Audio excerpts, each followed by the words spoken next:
Hello everyone, welcome to my channel. Friends, બહુ બધાની request હતી કે તમે માખણિયા બિસ્કિટ બનાવતા શીખવાડો. તો મેં આજે બહુ જ પરફેક્ટ મેઝરમેન્ટથી એકદમ સરળ રીતે કોઈપણ વ્યક્તિ આસાનીથી ઘરે બનાવી શકે છે આ માખણિયા બિસ્કિટ. આપ જુઓ એનું અંદરનું ટેક્સચર કેટલું સરસ છે, એકદમ સોફ્ટ છે. જુઓ, આસાનીથી તૂટી જાય છે. મેં આ રેસિપી બહુ જ પ્રોપર રીતે તમને બનાવતા શીખવાડી છે. તો તમે આ વિડીયો છેક સુધી જોજો તો તમને ખ્યાલ આવશે કે ખરેખર માખણિયા બિસ્કિટ કેવી રીતે બને છે. તો ચાલો, મારી આ શુભ બેકરીમાં આપ સૌનું સ્વાગત છે. અને હજી સુધી તમે મારા ચેનલને સબસ્ક્રાઈબ ના કરી હોય તો કરી લેજો. મેં અહીંયા લીધો છે 250 ગ્રામ મેંદો, સાથે છે ઇમ્પ્રુવર, ગ્લુટન, કેલ્શિયમ. હું જ્યારે લોટ બાંધીશ ત્યારે હું તમને દરેક વસ્તુ મેઝરમેન્ટ સાથે બતાવતી જઈશ કે મેં કઈ વસ્તુ કેટલી લીધી છે. તો 250 ગ્રામ મેંદો મેં ચાળીને લીધો છે.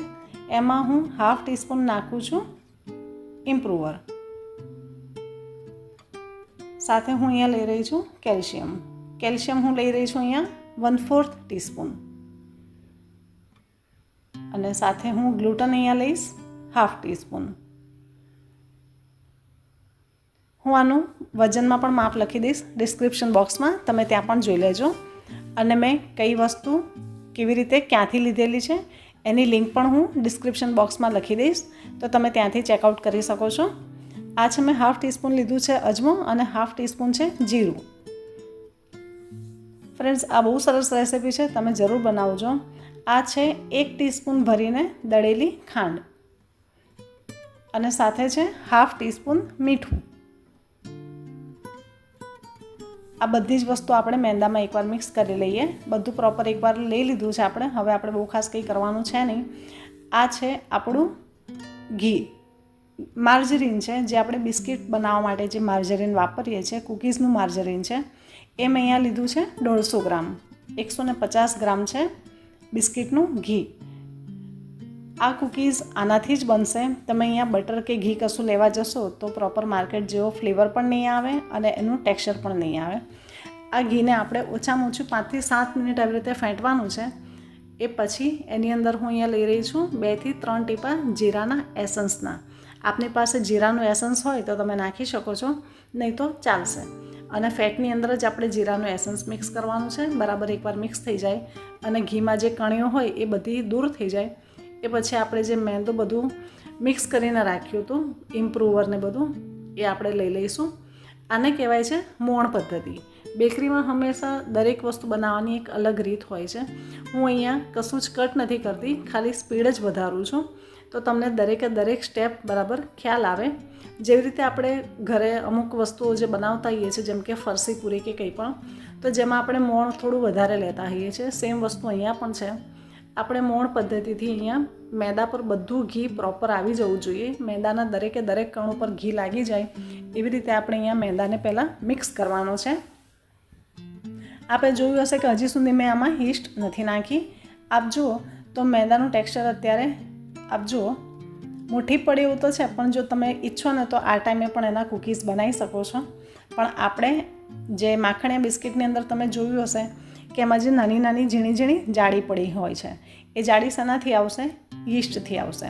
હવે આપણે જે મોણવાળો જે આપણો મેંદો છે એને આવી રીતે એક વચ્ચે ખાડો કરી લઈશું. હંમેશા આવી જ રીતે બને. તમે એને ડાયરેક્ટ બાઉલની અંદર બધું મિક્સ કરીને બનાવશો તો નહીં થાય. આ છે 5 ગ્રામ યીસ્ટ અને ચમચીથી જુઓ તો 1 ટીસ્પૂન પ્લસ 1/4 ટીસ્પૂન યીસ્ટ છે.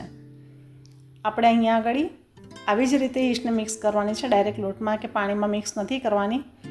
અને અહીંયા મેં 1/3 કપ જેટલું પાણી લીધું છે હુંફાળું. આપ જુઓ 1/3 કપ છે અને એમાં પણ મેં બધું પાણી નથી લીધું, અડધું જ લીધું છે. અને યીસ્ટને થોડીવાર આપણે અહીંયા ફર્મેન્ટ થવા દઈશું. અહીંયા પાણીનું માપ કોઈ ચોક્કસ નથી હોતું, કેમ કે આમાં મોણ બહુ જ છે, એટલે પાણી બહુ જ સમજી વિચારીને એડ કરજો. હું અહીંયા 1/3 કપ લીધું છે પાણી, એ પણ અડધું જ લીધું છે. જેમ જરૂર લાગશે તેમ હું આગળ લેતી જઈશ. આપ જુઓ, આપણે આનો લોટ બાંધવાનો છે. આમાં ઘીનું પ્રમાણ વધારે છે એટલે આપણે આમાં ઇમ્પ્રુવર પણ થોડું વધારે નાખ્યું છે અને કૂકીઝને આપણે ડ્રાય કરવાના છે. અને આ થોડા મોટી સાઇઝના કૂકીઝ હોય છે અને એનો શેપ નાનખટાઈ જેવો હોય છે, એટલે અંદર સુધી એ પાકી જાય અને અંદરથી પણ એકદમ ક્રિસ્પી થાય. એટલે આપણે આમાં કેલ્શિયમ 1/4 ટીસ્પૂન કમ્પ્લીટ ભરીને લીધો છે. હવે જે થોડું પાણી બચ્યું હતું એ પણ હું ધીરે ધીરે અંદર એડ કરતી જઉં છું અને લોટ બાંધતી જઉં છું. આનો લોટ આપણે એકદમ સોફ્ટ બાંધવાનો છે અને આવી રીતે એને બરાબર મિક્સ કરવાનું છે. જેવી રીતે આપણે બ્રેડનો જે લોટ હોય છે મસળતા હોઈએ છીએ સેમ એ જ રીતે, જેનાથી આમાં ગ્લુટન થોડું ડેવલપ થઈ જાય. બરાબર મિક્સ કરવાનું. હજી મને થોડું પાણીની જરૂર લાગી રહી છે. મેં ફરીથી 1 ટીસ્પૂન એડ કર્યું છે.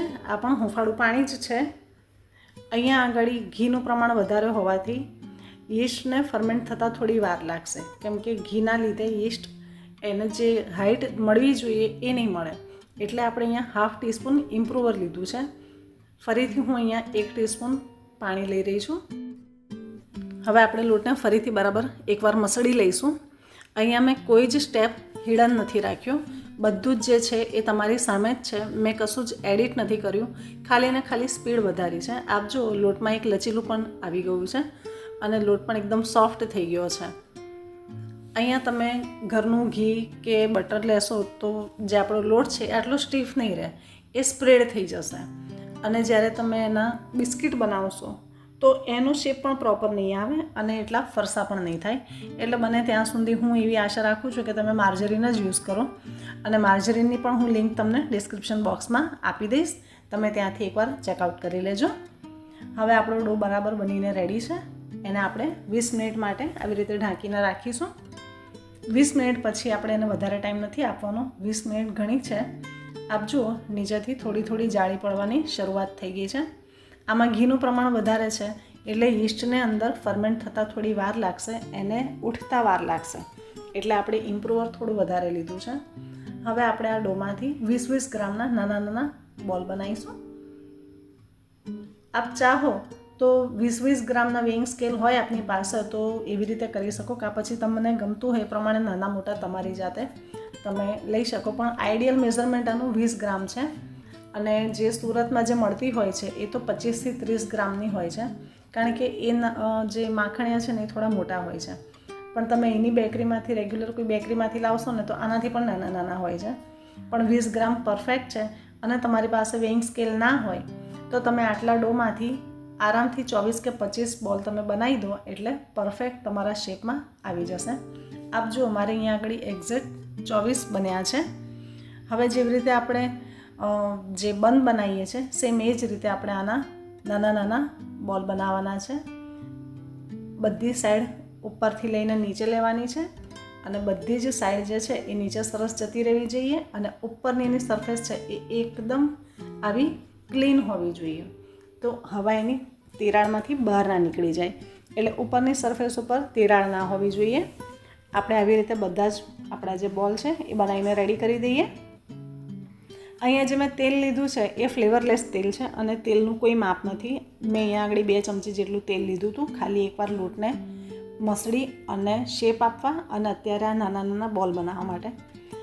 હવે બધા ગોળા આપણા વળી ગયા છે એટલે મેં એને ઓછામાં ઓછું 1.5 કલાક આવી રીતે ઢાંકીને રહેવા દીધું હતું. તમે જોઈ શકો છો એની સાઇઝ થોડી વધી ગઈ છે.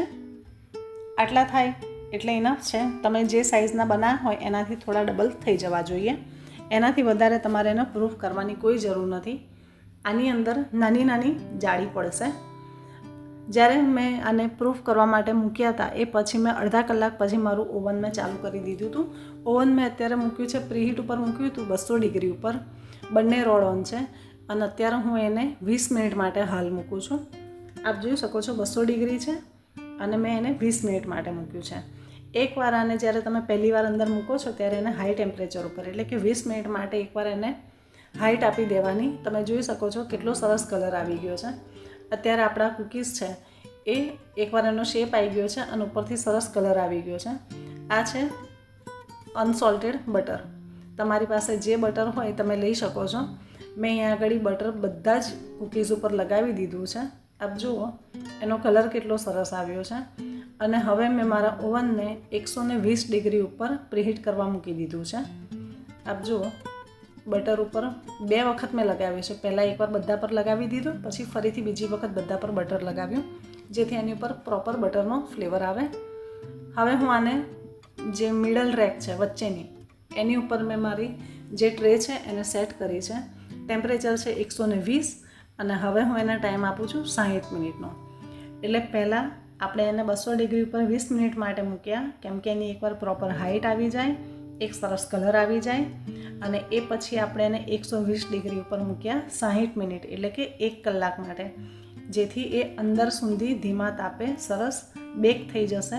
અને જ્યાં સુધી ઓવન આપણું ગરમ છે, ઠંડુ ના થાય ત્યાં સુધી ટ્રેને અંદર જ રાખવાની છે, બહાર નથી કાઢવાની.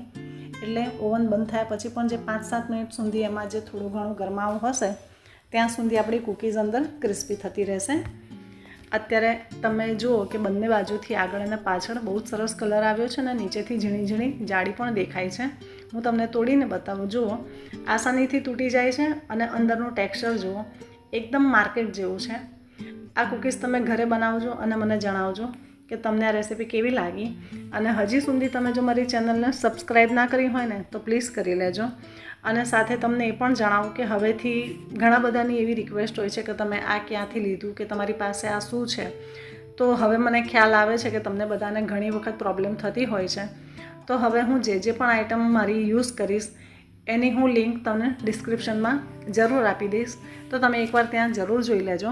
અને રેસીપી હું ગ્રામમાં અને કપના મેઝરમેન્ટથી પણ લખી દઈશ, તમે ત્યાં જોઈ લેજો. અને સાથે આશા રાખું છું કે મારી આ રેસીપી તમને ગમી હશે. ગમી હોય તો એક સરસ લાઈક પણ કરજો, ચેનલને સબસ્ક્રાઈબ પણ જરૂર કરજો. ચાલો ફરીથી મળીશું આવી એક નવી રેસીપી સાથે. ત્યાં સુધી સૌને બાય બાય.